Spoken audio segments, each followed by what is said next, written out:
Cancer का जो इलाज है वो अफोर्डेबल भी है, लेकिन हमें सिर्फ सही सरकारी जो योजनाएं हैं उनकी जानकारी होनी चाहिए। हमारे आसपास जो एनजीओ, दूसरी संस्थान है जो इस बारे में काम करती हैं, उनके बारे में भी अगर हमारे पास जानकारी है तो कैंसर का जो इलाज है वो काफ़ी हद तक हमारे लिए किफ़ायती हो सकता है या हमारी पहुंच में हो सकता है।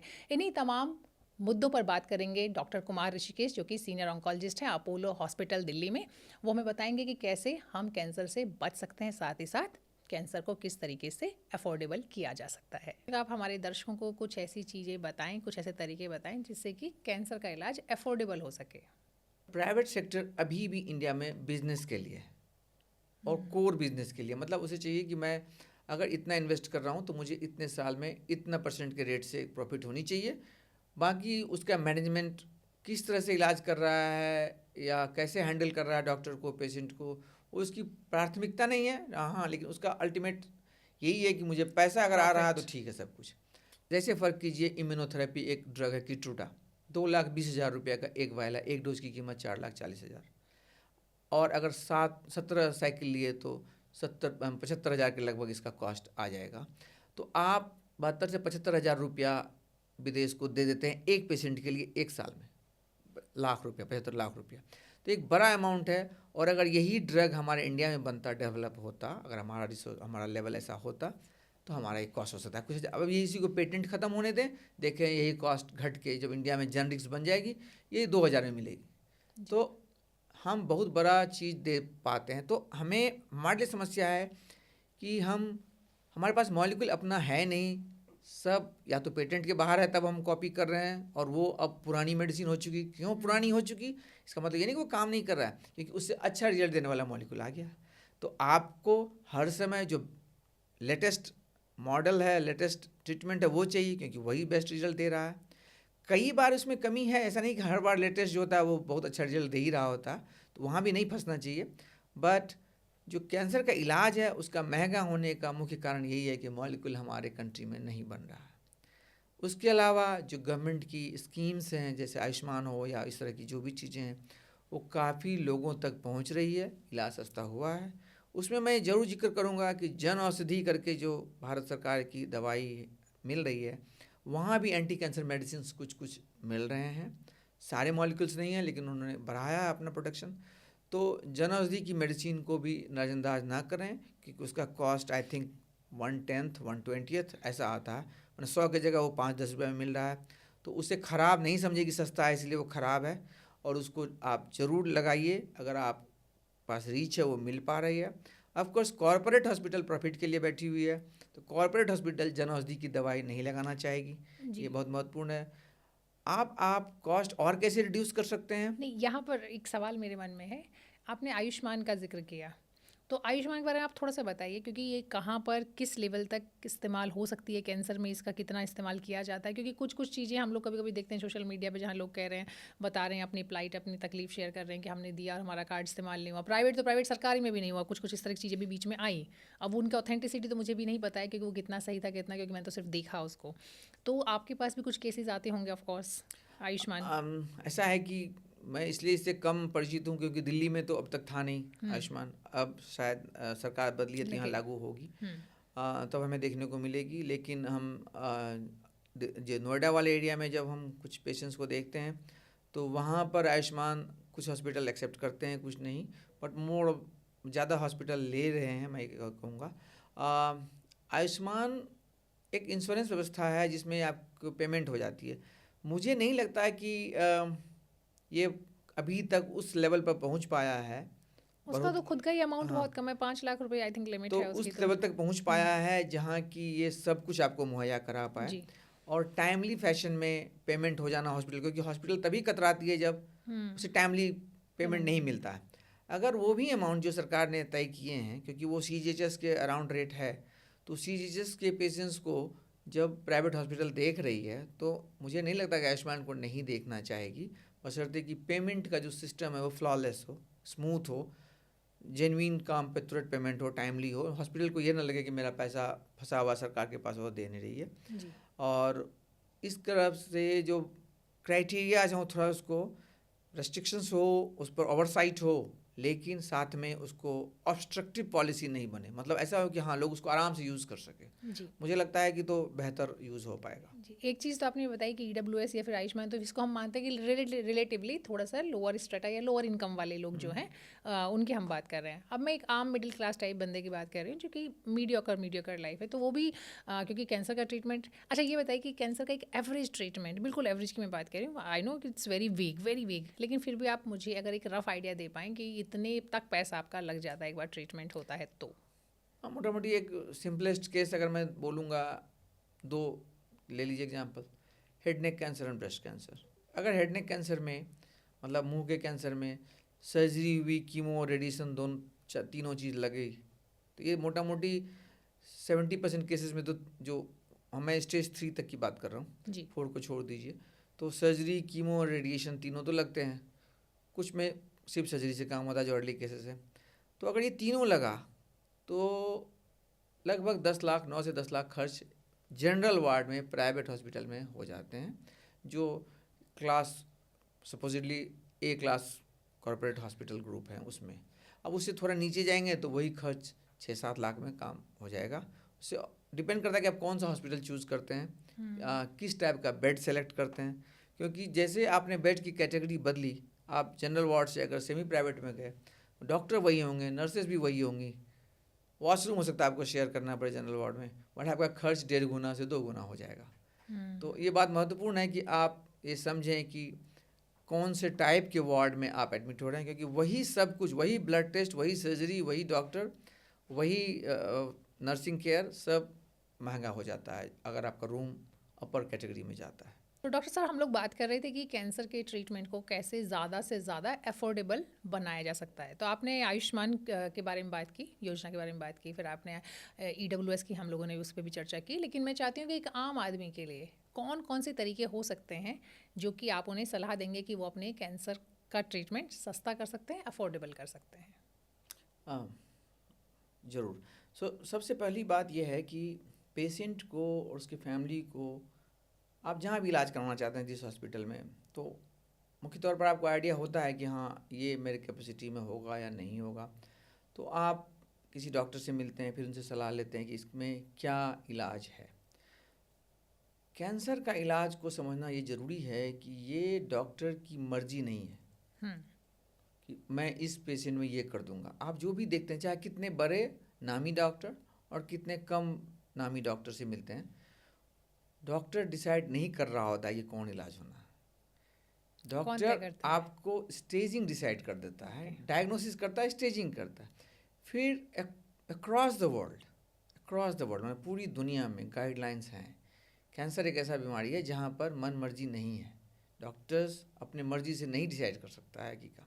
तो क्या करता है कि गाइडलाइन, चूँकि हम लोग गाइडलाइन से ट्रेंड हैं, हम उसे पढ़ते रहते हैं और हम अपडेट्स देखते रहते हैं। अब जैसे एक गाइडलाइन आप भी उसे चेक कर सकते हैं, कोई भी इंसान उसे चेक कर सकता है, वो है NCCN गाइडलाइन, जो US गवर्नमेंट की बेसिकली वेबसाइट है, जिसमें लगभग US के 15 से 20 बिग हॉस्पिटल्स जो कैंसर से ट्रीट करते हैं, NCCN एफिलिएटेड हॉस्पिटल, वो सब मिलके गाइडलाइन बनाते हैं, उनके डॉक्टर्स मिलके बनाते हैं।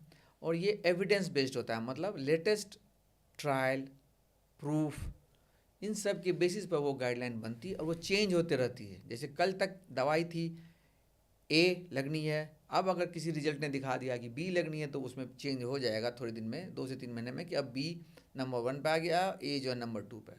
तो आप उसमें भी NCCN गाइडलाइन आपको समझना मुश्किल हो जाएगा आपके लिए कभी कभी, बट आप मोटा मोटी डॉक्टर से बता सकते हैं कि मुझे एक गाइडलाइन दिखा दीजिए जहाँ स्टेज 2 का इलाज सिर्फ सर्जरी है, कि स्टेज 2 के इलाज में सर्जरी, रेडिएशन, कीमो जो भी लगना है वो दिखा दीजिए। तो आपको डॉक्टर दिखा देगा। मैं अपने पेशेंट को कन्विंस करने के लिए दिखाता हूँ कि ये जो इलाज मैं दे रहा हूँ, ये मैं ही नहीं दे रहा हूँ, पूरी दुनिया दे रही है, ये देखिए आप प्रूफ, और यही है प्रूफ, आप इसका फ़ोटो ले लीजिए, प्रिंट आउट ले लीजिए जो। तो पहले तो वो कर ली। दूसरी चीज़, अगर आप किसी बीमारी में आपको पता है कि ये बीमारी इस स्टेज पर है, ओवरऑल डॉक्टर आपको कह रहे हैं कि सर्वाइवल इतने महीने का है, इतने साल का है, और आप उसको बेहतर करने के लिए इम्यूनोथेरेपी या टारगेटेड थेरेपी या और कुछ महंगी दवाइयाँ, टारगेटेड थेरेपी हर समय महंगी ही नहीं है, क्योंकि बहुत सस्ती भी है, बहुत महंगी भी है, डिपेंड करता है कि किस बीमारी में कौन सी थेरेपी एप्लीकेबल है, लग रही है। तो आप डॉक्टर से पूछ सकते हैं कि हमें कॉस्ट बेनिफिट रेशियो क्या है, हमें कितना कॉस्ट लगेगा और कितना उसे लाभ हो सकता। तो ये चीज़ आपको डॉक्टर बता देगा कि इस दवाई के लगने से एक्स्ट्रा एडवांटेज कितना। अगर आपको लग रहा है कि मुझे एक्स्ट्रा एडवांटेज लेना है तो आपका खर्च बढ़ेगा, और आपको लग रहा है कि नहीं मुझे एक्स्ट्रा एडवांटेज नहीं जाना क्योंकि वो बहुत वेग सा है कि चलो 2 महीने का फ़र्क पड़ रहा है, तो हम 2 महीने के को फ़र्क पड़ने के लिए हो सकता है कि 2 महीने आपके पेशेंट पर लागू नहीं हो, क्योंकि वो ट्रायल का डेटा है ना, वो ट्रायल का डेटा है। मतलब ट्रायल में ऐसे पेशेंट लिए जाते हैं जो रिलेटिवली, बीमारी तो है बट रिलेटिवली फिट है, उस पेशेंट का वो डेटा है। तो वो हो सकता है रियल वर्ल्ड डेटा जो बोलते हैं, मतलब एक्चुअल आम जब हम उसको हॉस्पिटल में अप्लाई कर रहे होते हैं तो एग्जैक्टली सेम रिजल्ट नहीं निकलता, और कम हो जाए, कभी कभी कम हो जाता है, कभी कभी मैच भी करता है। तो डिपेंड करता है कि आपका पॉपुलेशन कैसा पेशेंट आ रहा है। तो हर समय ट्रायल डेटा जहाँ 1.5 महीने का एडवांटेज है, 6 वीक्स का एडवांटेज है, आप वहाँ डिसाइड कर सकते हैं कि हाँ क्या मुझे ये दवाई चाहिए कि नहीं चाहिए। तो आप तो पहले वहीं कट डाउन कर दें अपने कॉस्ट को कि हाँ मुझे ये नहीं चाहिए, मुझे अभी इसी पर रहना है। क्योंकि बहुत सारे जो बढ़िया चीज़ें दिखने वाली है ज़रूरी नहीं कि आपको फ़ायदा दे ही। यहाँ तक हो गया। तीसरी बात अब आएगी हॉस्पिटल चूज करना। ऐसा नहीं है कि जो बहुत बड़ा नाम होता है मेडिकल साइंस में डॉक्टर्स का वो बहुत बड़ा इलाज कर देता है, क्योंकि जैसा मैंने कहा ये सब गाइडलाइन बेस्ड इलाज है। गाइडलाइन लिखता है यही दवाई आपको दे सकती है। आप हॉस्पिटल ए में जाएंगे वही इलाज मिलेगा, हॉस्पिटल बी में जाएंगे वही इलाज मिलेगा। थोड़ा बहुत जो मॉडिफिकेशन करेंगे डॉक्टर, उससे आपके रिजल्ट को बहुत फर्क नहीं पड़ने वाला है। तो आप ग्रॉसली देखें कि आपको दिल्ली से लखनऊ पहुंचने में किसी ट्रेन में 12 घंटे, तो किसी ट्रेन में 6 घंटे, तो किसी में 9 घंटे लगेंगे। अनलेस कि आप हवाई जहाज़ से जाएं जहां आपको रिलेटिवली वहां भी आप देख रहे हैं कि आपको 2 घंटे एयरपोर्ट पर बैठना पड़ रहा है। तो इसी तरह से दवाइयों में भी है, ऐसा नहीं कि हर एक चीज़ उसका बहुत सुनहला है, बहुत बढ़िया है। हर एक का अपना अपना प्रॉब्लम है। तो चूज करते समय ज़रूर डिसीजन लें। हॉस्पिटल चूज करते समय भी डिसीजन लें कि क्या ये घर के नज़दीक का हॉस्पिटल होना, ताकि आपका आना जाना आसान हो, उस पर खर्च कम हो जाए।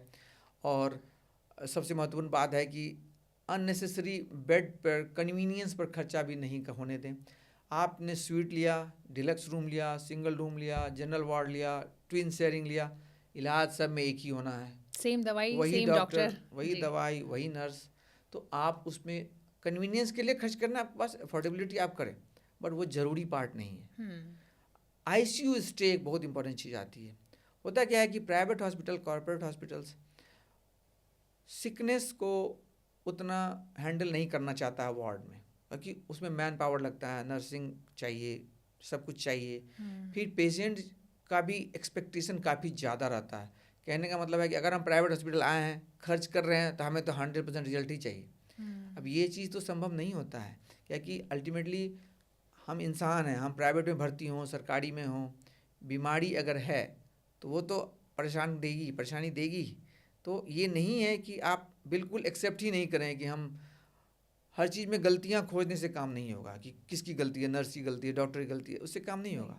हमें चाहिए कि हम इस चीज़ को समझें कि एक सिचुएशन है जो ह्यूमन बेस्ड रिजल्ट है। मतलब हमें कहीं ना कहीं इंसान लगा हुआ है, मशीन नहीं कर रहा है काम, इंसान लगा हुआ है। और इंसान की जो समझ है वो हर समय 100% पर नहीं रहेगी, चाहे किसी भी हॉस्पिटल में। और ये भी कह सकते हैं कि अपनी तरफ से तो सब लोग बेस्ट ट्राई करते हैं, लेकिन कई बार बॉडी भी आपकी अलग तरह से रिएक्ट करती है, कई बार मेडिसिन वैसे हर किसी इंसान पर अलग तरह से। आपने सही शब्दों में कहा कि डॉक्टर अपना बेस्ट कर रहा है, बॉडी में not reflect the same thing, same treatment नहीं दिखा सकता, सेम रिजल्ट नहीं दे सकता। चौथी बात आती है कि आप जब दवाई चूज़ कर रहे हैं तो उसमें भी जो स्टैब्लिश्ड कीमोथेरेपी रेजिमेंट्स है उसमें भी आपको सस्ता और महंगा है जिसका रिजल्ट कंपैरेबल है। तो आप डॉक्टर को कहें कि मुझे फैंसी मेडिसिन नहीं चाहिए, मुझे सिंपल मेडिसिन चाहिए, तो आप मुझे बता दें कि जो आप ये रेजिमेन है इसमें से कॉस्ट में कितना डिफरेंस है और आउटकम में कितना डिफरेंस है। तो अगर डॉक्टर आपको कह रहा है कि हाँ आउटकम में डिफरेंस नहीं है बट इसमें थोड़ी साइड इफेक्ट ज़्यादा है, इसमें थोड़ी साइड इफेक्ट कम है, तो बिलीव मी आप उससे नहीं घबराएं। साइड इफेक्ट थोड़े बहुत कम ज़्यादा से अपने खर्च को नहीं बढ़ने दें, क्योंकि कई बार आप सोच रहे हैं, डर रहे हैं, लेकिन आपको तकलीफ नहीं दे रहा है मेडिसिन, तो ठीक है। अब एलर्जिक रिएक्शन के लिए आप सिंपल सा चीज़ जाने की, एक ड्रग है पैक्लिटैक्सेल। 25% तक पेशेंट्स में फर्स्ट इन्फ्यूजन में एलर्जी हो सकती है, मतलब थोड़ा सा शेकिंग हुआ, चिल्स हुआ, ऐसा हुआ। उसको ख़त्म करने के लिए उस मॉलिक्यूल को कोटिंग की गई, ठीक है, उस नाम से मेडिसिन आ गई बाजार में, जिसकी कीमत लगभग डबल या ट्रिपल है। अब अगर आप उस छोटी सी एलर्जी से बचना चाह रहे हैं तो 3 गुना खर्च दे रहे हैं। तो मुझे लगता है कि वो एलर्जी इतनी ख़राब नहीं है, जानलेवा नहीं है, फर्स्ट ड्रग रिएक्शन होता है, वो आराम से डॉक्टर हैंडल करते हैं। बट डॉक्टर को ये चिंता होती है कि आप पैनिक करेंगे, तो वो भी नहीं चाहेगा ना कि वो जब पेशेंट को दे के गया, कीमोथेरेपी चल रही है, हर समय डॉक्टर तो एक पेशेंट के पास खड़ा नहीं रहेगा, तो उसको रिएक्शन हुआ तो आप परेशान हो जाएंगे, डॉक्टर क्या हो रहा है, देखो जल्दी देखो। बट पॉइंट ये है कि वो तो दिन रात वही हैंडल कर रहे हैं, तो आप उन पर भरोसा रखें। अगर ऐसा कुछ लाइफ थ्रेटनिंग चीज़ होगा तो आप समझ ले वो खुद खड़ा होगा वहाँ। तो लाइफ थ्रेटनिंग नहीं है तभी वो कुछ और काम कर रहा है आपको देखने के बाद, तो आप भी तसल्ली रखें। लो ग्रेड रिएक्शन आराम से ठीक हो जाते हैं, कोई इसमें दिक्कत नहीं होती। तो 5वीं चीज़ जो है वो ये है कि अगर आप ऐसे सेंटर में हैं जहाँ बाहर से दवाई ले जाने की इजाज़त है, या आप डिमांड करें, एप्लीकेशन दें कि मुझे बाहर से दवाई खरीदने की इजाज़त दीजिए, तो फिर एक बात आती है कि आप कहाँ से खरीदें। अब कहाँ से खरीदें, लोग आप देखेंगे हॉस्पिटल के आसपास बहुत जो ऐसे तत्व हैं समाज के जो पैसा बनाने के लिए वहाँ आपको गलत चीज़ बेच सकते हैं। अब हॉस्पिटल उसको वेरीफाई नहीं कर सकता कि ये सही सामान है कि नहीं, क्योंकि उसके पास तो लिखा हुआ है सब कुछ। तो वो सोचेगा ठीक है आपने तो लिख कर लाया, जवाबदेही आपकी है, आपने खरीद कर लाया है, बिल भी है, तो अपना हॉस्पिटल तो चला दिया। अब हॉस्पिटल ये कह सकता है कि इस ड्रग से रिएक्शन या जो भी कुछ होता है इसकी जिम्मेदारी आप ही लेंगे, क्योंकि मुझे नहीं पता, वो बात तो बनती है। तो आप ऐसा कर सकते हैं कि जो ऑथराइज डिस्ट्रीब्यूटर हैं कंपनी के, उसी दवाई का ऑथराइज डिस्ट्रीब्यूटर होता है। हर एक दवाइयों की ऑथराइज डिस्ट्रीब्यूटर दिल्ली में किसी भी शहर में होते हैं, आप डायरेक्ट उनसे लें, आपका कॉस्ट भी कम पड़ेगा और ऑथेंटिक भी रहेगा, आपको डर भी नहीं रहेगा, और मन में रखें कि हम जब ऑथराइज डिस्ट्रीब्यूटर से लिए हैं तो फिर दिक्कत क्या है। आप इधर उधर की चीज़ों पर ध्यान ना दें, बिना बिल के, बिना रसीद की दवाई नहीं खरीदें, तो बहुत महत्वपूर्ण चीज़। अच्छा, ये बहुत इंपॉर्टेंट है, क्योंकि कई बार आजकल ना लोग की टैक्स बचाने के लिए कि अच्छा बिना जीएसटी के दे देंगे आपको दवाई, तो अक्सर लोग ले लेते हैं। हाँ, ऐसा ट्रीटमेंट में ना करें, क्योंकि ये आपके लिए बहुत महत्वपूर्ण चीज़ है, और ट्रीटमेंट के साथ आप खिलवाड़ ना करें। और इसलिए आप ज़रूर बिल लें, रसीद लें, पक्का बिल लें। इम्यूनोथेरेपी में आप देखें स्कैंडल्स हुए हैं कि कॉस्टली ड्रग है, इम्यूनोथेरेपी की जगह उसी बॉटल में पानी भर के या कुछ और चीज़ दे के बेच दिया गया है, बिना बिल के लोग खरीद भी लिए हैं और कहीं कहीं जाके लगवा भी लेते हैं, क्योंकि हॉस्पिटल तो पूरा चार्ज करेगा, ऑथेंटिक सामान देगा, तो लोग उससे बचने के लिए किसी छोटे छोटे गली कूचे में जाके लगवा लिए हैं और पता चला कि ये तो दवाई थी ही नहीं। तो इनसे भी बचें। ये कई सारी बातें जहाँ आप कॉस्ट कटिंग कर सकते हैं, कोई खर्च।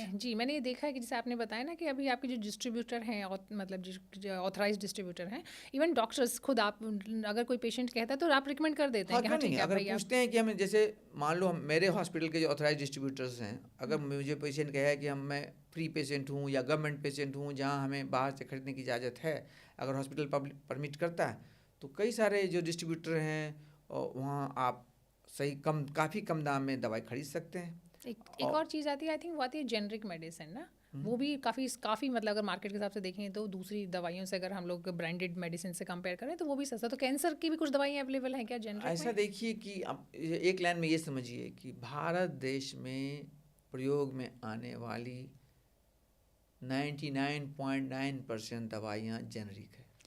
ओके, सब जेनरिक है, आप जो यूज़ कर रहे हो जेनरिक है। क्यों जेनरिक है ये? क्योंकि इसका इनोवेटर कोई और है। इनोवेटर कहाँ बैठा है? यूएस में, जर्मनी में, इंग्लैंड में। वो इनोवेटर मॉलिक्यूल है। वो ड्रग यहाँ भी आता है, ऐसा नहीं कि नहीं आता, बट अगर ये मेड इन इंडिया है तो कुछ जो इनोवेटर मॉलिक्यूल है उसका प्लांट इंडिया में भी बना। बहुत सारे अभी भी इंपोर्ट हो गए आ रहे हैं, मतलब 80-90% तो इंपोर्ट हो गए आ रहे हैं। कुछ जो पुराने ड्रग हैं उसके प्लांट्स यहाँ भी बने हुए हैं, जिस कंपनी का ऑपरेशन दोनों कंट्री में, तो यहाँ भी बनाया है उन्होंने plant. All those are original innovator molecule. उसके अलावा जितनी इंडियन कंपनीज बना रही है उसी ड्रग को दूसरे नाम से बेच रही है, वो सब जेनरिक है। जेनरिक का मतलब ये नहीं है कि हमारी जो इंडियन कंपनी बना रही है और बढ़िया से ब्रांडिंग कर रही है, प्रचार लगी हुई है, तो वो जेनरिक नहीं है, वो जेनरिक है। बट अब वो जेनेरिक ब्रांड को प्रमोट कर रहा है, उसको अपने लोगों को घुमा रहा है कि डॉक्टर को याद कराओ या पेशेंट को दिखाओ, होर्डिंग्स लगाओ, जो भी करो, सब जितने चीज़ करना। अब सिंपल सा चीज़ ले लें, पैरासीटामोल। डोलो पहले नहीं थी, डोलो क्या, डोलो कोविड के टाइम पर ही आई बाद में, तो ओरिजिनल मॉलिक्यूल, चूंकि ये पेटेंट से बाहर है पैरासीटामोल, आप इसको जिस नाम से बेच लें बिक रही है। इसका मतलब ये, बट प्रॉब्लम क्या है मेन चीज़ क्या जाननी है जेनरिक में भी कि ठीक है, हम समझते हैं कि जो बड़ी मल्टीनेशनल कंपनी है इंडियंस, लेकिन मल्टीनेशनल है, 100 देशों में दवाइयाँ बेच रही है, उसके प्लांट होते हैं, जो फैक्ट्रीज हैं, उस पर इंटरनेशनल एक तरह से ओवरसाइट रहता है। जैसे यूएस में जेनरिक बेचती है बना के इंडियन कंपनी, जितनी बड़ी बड़ी कंपनियां लगभग अपना चाहती है यूएस मार्केट में बेचना अपना सामान।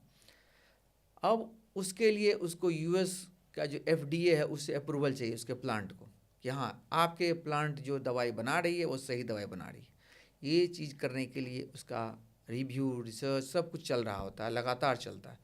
तो ऐसे फैक्ट्रीज़ में बने हुए सारे प्रोडक्ट जेनरिक हैं। तो अगर ये जेनरिक है तो हम उसको एक जेनरिक से दूसरे जेनरिक का फ़र्क नहीं कर पाएंगे। मेरे लिए संभव नहीं है इंसान के तौर पर मैं एक जेनरिक को दूसरे जेनरिक से फ़र्क कर पाऊँ। हाँ, उसके लिए एक साइंटिफिक मेथड है। अगर आप किसी को एक बार चेक करना है तो रैंडम सैंपल आप भेज दीजिए लेबोरेटरी को कि इसमें ड्रग कंटेंट बता दीजिए, तो बता देगा कितना % ड्रग ओरिजिनल मॉलिक्यूल है, इतना नहीं है। इसी से आप आइडेंटिफाई कर सकते हैं। तो हमें जब किसी कंपनी के प्रोडक्ट पर शक होता है तो हम यही करते हैं कि भाई उसको चेक कराओ कि उसमें कितना कंटेंट है। तो आप जेनरिक लेने में हिचकिचाए नहीं कि सारे जेनरिक है, बट कोई किसी गली में बैठा हुआ इंसान अगर दवाई आपको पैकिंग करके भेज दे रहा है तो आप उसे बचें। और जो मल्टीनेशनल है, इंडिया के ही मल्टीनेशनल ब्रांडेड हैं, क्योंकि वो काफ़ी दिन से ऑपरेशंस में है, कई जगह बेच रहा है, तो उससे खरीदें। लेकिन आप जानते हैं कि कई बार अभी कप सिरप एक हुआ, एक कंपनी की बैन की गई, फैक्ट्री को बैन किया गया क्योंकि वो दूसरे कंट्री में बेची जा रही थी, वहाँ पर डेथ हो रहे थे। I think you might have notice that. तो वो आया था न्यूज़ में। तो किसी भी कंपनी का प्रोडक्ट अगर ओवरसाइट के बाहर जाता है तो ख़राब निकल सकता है। तो हमारे लिए ये थोड़ा सा डिफ़िकल्ट सिचुएशन है पेशेंट के लिए भी कि हम कैसे विश्वास करें कि कौन सा दवा लें। तो इसीलिए बोला जाता है कि कम से कम जो बड़ी कंपनीज़ हैं, जो मल्टीनेशनल्स हैं इंडिया के ही, उनका दवाई लें। और लेकिन मेरे ऐसा कहने के लिए मेरे पास कोई बेसिस नहीं है, बट मैं समझता हूँ कि यही तरीका ठीक है कि आप अच्छे कंपनी की दवाई लें, क्योंकि वो अपने फैक्ट्रीज़ को कई बार इंस्पेक्शन में चल रही होती है, वो कई बार उनकी जांच होती है, तो ये सब चीज़ मेथड्स वो फॉलो करते हैं। जी जी। हालांकि उसमें भी देखिए दूसरा एक एस्पेक्ट भी है, जैसे कि अभी आप डोलो का जिक्र कर रहे थे, तो हम लोगों ने देखा कि कोविड के टाइम पे एकदम से बहुत ज़्यादा चर्चा में आई और मतलब सबसे ज़्यादा यही दवाई बिकी। बाद में आया कि किस तरीके से इन्होंने डॉक्टर्स को और कुछ और तरीके से जो है करके और तैयार करके नहीं अपने वो प्रोडक्ट को सेल करने के सामने लिए लाए। हाँ सामने लेकर के आए, तो वो एक अलग स्टोरी वो तो है। एक मार्केटिंग स्किल, अब जी, जो भी कह मार्केट लें स्किल उसको। हाँ एग्जैक्टली आ, नहीं, उसमें फिर बहुत सारी बातें आएंगी, हाँ, ये मैं वाले समझ रहा मीन्स थे, हूँ। वाले मीन्स थे और ऐसे लिखवाए गए। एनीवेज वो एक अलग चैप्टर है। चूँकि हम बात करते हैं जेनरिक मेडिसिन की, आपने खुद ने भी कहा कि जेनरिक मेडिसिन जो हमारे यहाँ पे यूज़ हो रही है वो 99.9% जेनरिक मेडिसिन है। और लेकिन यहीं पे ये भी चर्चा है, जो कि आपने भी जिक्र किया कहीं ना कहीं, कि जब आप किसी अच्छी वेल रेपुटेड या बड़ी कंपनी से ख़रीदते हैं तो उनके जो पैरामीटर्स हैं वो थोड़े अलग होते हैं उसके मुकाबले। अभी जो जिन जेनरिक की, मेरा मतलब है मैं जिसकी चर्चा कर रही हूँ वो है जो जन औषधि में मिलते हैं, जो सरकारी महकमा है, डिपार्टमेंट है, जो उनकी होती हैं। तो उसमें कई बार ये कुछ बड़े एक्सपर्ट्स भी जो है बोलते देखे गए, जिनका कहना था कि थोड़ी सी क्वालिटी कॉम्प्रोमाइज़ है उन दवाइयों की। राइट, वो मेरे से भी कई लोग की बात हुई है ऑफ द रिकॉर्ड।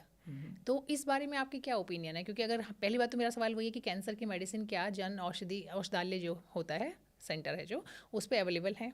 और दूसरा अगर है तो क्या कितना परसेंटेज है, कि ये तो आपने खुद भी कहा ना कि जो परसेंट सॉल्ट तो सेम है, लेकिन कितना परसेंट है ये बड़ा इंपॉर्टेंट है। बिल्कुल। हो सकता है कि जो जेनरिक जिसके हम बात करें, जो सस्ती 10 रुपये की दवाई मिल रही है, उसका परसेंटेज भी उसमें कम हो बनस्पत की जो 50 रुपये की मिल रही है, तो उसके पैरामीटर्स अलग हैं, उसमें क्वांटिटी भी ज़्यादा डाली गई है। तो ये चीज़ें हम कैसे चेक कर सकते हैं? तो कुछ आइडिया आपका कि कैंसर की कितनी दवाई अवेलेबल हैं उस जन औषधालय जो पे? मैं हर समय तो नहीं देखा हूँ, लेकिन लगभग मैं 1 साल पहले देखा था तो मुझे लगभग 20 से 25 मॉलिक्यूल दिखे थे, ओके। जितना मुझे लिस्ट मिला था। और दाम काफ़ी कम थे, 100 में थे, मतलब सैकड़ों में थे, हज़ारों में भी नहीं थे। तो ये अब जैसे पैक्लिट एक्सेल का जो प्राइस है वो 6,000 10,000 के रेंज में रहता है, जहाँ उस पर 800 रुपये लिखा हुआ था। तो ये काफ़ी फ़र्क है, और मैं नहीं मान सकता जब तक कि मुझे प्रूफ ना मिल जाए कि उसकी क्वालिटी ख़राब है या फिर उसके कंटेंट कम है, परसेंटेज वाइज भी कम हो। तो मतलब मैं बिना, क्योंकि भारत सरकार इसके प्रोड्यूस करा रही है ड्रग को, तो मुझे नहीं लगता कि ये इतने लापरवाही से कराएगी। और मुझे पूरा उम्मीद है कि वो सही दवाई प्रोड्यूस कर रही होगी। राइट। और एक और चीज़ है जो कि हमने मिस कर दी है, वो है कि जो सरकारी स्कीमें हैं, तो वहाँ से भी फ़ायदा हो सकता है कैंसर पेशेंट्स को। यस, बहुत महत्वपूर्ण बात है ये कि इसमें भी जागरूकता ज़रूरी है। मैं देखता हूँ कि इसमें भी ना एक अंतर है। मतलब कुछ लोग काफ़ी जागरूक हैं, उनको पूरा पता है, राइट। और कुछ लोग मुख्यमंत्री राहत कोष से कई बार पैसे ले चुके हैं। आई मीन, मुझे खराब नहीं लग रहा है, अच्छी बात है, उतनी जागरूक हैं कि ले पा रहे हैं। बिल्कुल, बिल्कुल। प्रधानमंत्री राहत कोष से भी मिल जाता और है, मुख्यमंत्री कुछ राहत लोग कोष से भी एक मिल बार जाता भी है। नहीं ले पा रहे हैं क्योंकि उन्हें पता ही नहीं है। तो कई लोग ऐसे भी आते हैं हमारे अस्पताल में जो गरीब हैं, उनके पास आधार कार्ड नहीं है, फिर उनको बोलते हैं जाओ बनवाओ, उसमें उनका 20 दिन 15 दिन चला गया। तो इसमें भी डिले होता है। बट ओवरऑल मैं ये कहूँगा कि मैंने जितने पेशेंट्स को भारत सरकार को या राज्य सरकार को चिट्ठियाँ लिखी है हमारी तरफ से, तो उसमें क्या होता है, एक डॉक्टर आपका एस्टिमेट देता है, हॉस्पिटल और डॉक्टर मिलकर, कि आपके नेक्स्ट 6 मंथ्स या 3 मंथ्स का ये इलाज का प्रोग्राम है और इसमें इतना खर्च आने की उम्मीद है। और तो हम गुजारिश करते हैं सरकार से कि इसको मदद दीजिए। फिर आपके अगर केंद्र सरकार में को आप अप्लाई कर रहे हैं, prime minister's office south block, वहीं एप्लीकेशन काउंटर बना हुआ है जहां आप अपना एक डॉक्टर का एस्टिमेट आपके एरिया के सांसद द्वारा उसका रिकमेंडेशन अनुमोदन किया हुआ हो कि हाँ ये गरीब है और इसे दिया जाए, और एक सिंपल सा एक आधार कार्ड का कॉपी और एक सिंपल सा फॉर्म होता है जो बेसिक इन्फॉर्मेशन उसमें देना होता है, वो आप ही को, वो इंटरनेट पर अवेलेबल है।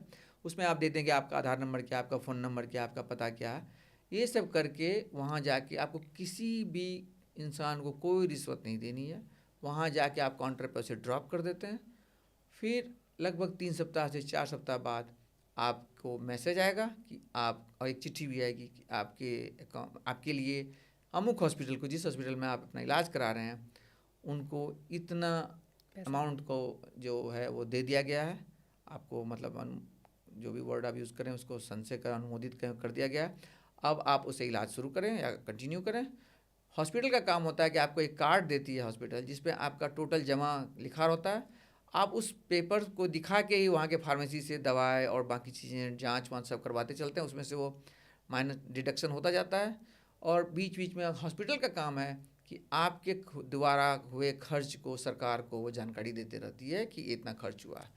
और अच्छी बात क्या है कि कभी कभी आपने मान लो 3 लाख रुपये आपके लिए आया और आप मान लो खर्च ही नहीं हो पाया, आपका इलाज कंप्लीशन पर था, हो सकता है बाद में पैसा आया, या आपने लेट से अप्लाई किया तो उसमें पैसा बच गया, तो वो पैसा अगर लैप्स होने लगता है तो आप फिर अप्लाई कर देते हो, या सरकार की चिट्ठी जाती है कि इसका इलाज अभी चल रहा है, तो वो फिर से कंटिन्यू हो जाता है। तो मैंने देखा कि यूपी सरकार, और अगर इलाज पूरा हो गया तो कोई बात नहीं, वो पैसा आपका 2 साल तक आपके अकाउंट में जमा रहता है। फॉलोअप में भी, पेट सीटी स्कैन में, ब्लड टेस्ट में, दवाइयों में, जो भी आपको दवाई लगनी है उसमें यूज़ होता रहता है। तो ये अच्छी पहल है सरकार की तरफ से। इससे काफ़ी लोगों को फ़ायदा होता है। मैं देखता हूँ, मतलब मैं तो काफ़ी चिट्ठियाँ लिखता हूँ तो मुझे दिखता है कि हाँ लोगों को फ़ायदा हो रहा है जी। और एक आखिरी सवाल, प्राइवेट हॉस्पिटल्स की तरफ से भी ऐसा कोई फंड या कुछ होता है कभी? कोई मिनिमम भी अगर अमाउंट है या कुछ मिनिमम पेशेंट नंबर होता है कि जिनका कि कुछ ट्रीटमेंट में मदद की जाती है? मैं अपने हॉस्पिटल की तरफ से तो नहीं देखा हूँ, बट इंडियन कैंसर सोसाइटी एक ऑर्गेनाइजेशन है जो फंडिंग करती है। बट अभी तक मैंने ज़्यादा फंडिंग देखी है कि पीडियाट्रिक जो बच्चों के कैंसर में है वहाँ हुई। एनजीओ तो बहुत सारे हैं जो इस तरह से काम कर रहे हैं। एनजीओ बहुत सारे हैं। तो उसी इंडियन कैंसर सोसाइटी जो है basically Tata trust handled centre है, वो ये है, ऑर्गेनाइजेशन है। तो काफ़ी काम करती है वो, काफ़ी रेपुटेड है वो ऑर्गेनाइजेशन। इसके अलावा कुछ जो हमारे फिलैंथ्रोपिस्ट हैं उनके भी फंड्स हैं जिसे हम अप्लाई करते हैं, तो अमूमन कुछ ना कुछ पैसा तो मिल जाता है पेशेंट्स के अकाउंट में। बस यही है कि सारे फंड्स जो होते हैं वो हॉस्पिटल को आते हैं, हॉस्पिटल के अकाउंट से फिर खर्च होता है और फिर पेशेंट को उसका रिपोर्ट मिलता रहता है। तो मेन बात है कि आपको जानकारी हो और उस जानकारी को आप इस्तेमाल कर पाएँ सही तरीके से। बिल्कुल। मतलब ये ज़रूर है कि कैंसर की डायग्नोसिस होने के बाद अगर आपको पैसे की कमी है तो तुरंत पहला काम ये ना करें कि पहले हताश हो गए। जी। पहला है कि एक्सप्लोर करें कि क्या क्या पॉसिबिलिटी है, हम कहाँ कहाँ से इलाज करा सकते हैं, क्या क्या फंड्स हैं। मैं मानता हूँ कि इसका कोई एक ऐसा सोर्स नहीं है जो आपको बहुत कुछ सारी जानकारी एक साथ दे दे। इसमें मुझे लगता है कि आप भी मदद कर सकते हैं एक पॉडकास्ट करके कि हाँ क्या क्या फंड्स हैं जहाँ जहाँ से आप पैसे ले सकते हैं। बिल्कुल बिल्कुल। आज की जो ये बातचीत है उसका एक अंश है उस कोशिश का कि काफ़ी जानकारी हमारे दर्शकों को मिली होगी अभी तक। और ये थे डॉक्टर कुमार ऋषिकेश जिन्होंने हमें बताया कि किस तरीके से कैंसर जैसी भयंकर बीमारी को ना सिर्फ आप रोक सकते हैं बल्कि अगर हो जाए तो उसका सही ट्रीटमेंट, सही इलाज क्या है, साथ ही साथ सरकार से लेकर के और जो एनजीओ या दूसरी संस्थान है वहाँ से कैसे आप मदद ले सकते हैं और अपने इलाज को अफोर्डेबल बना सकते हैं। जी डॉक्टर, बहुत बहुत शुक्रिया आपका हमारे साथ जुड़ने के लिए, अपना धन्यवाद। इतना वक्त देने के लिए और इतनी अहम जानकारी हमारे साथ शेयर करने के लिए। Thank you so much. Thank you.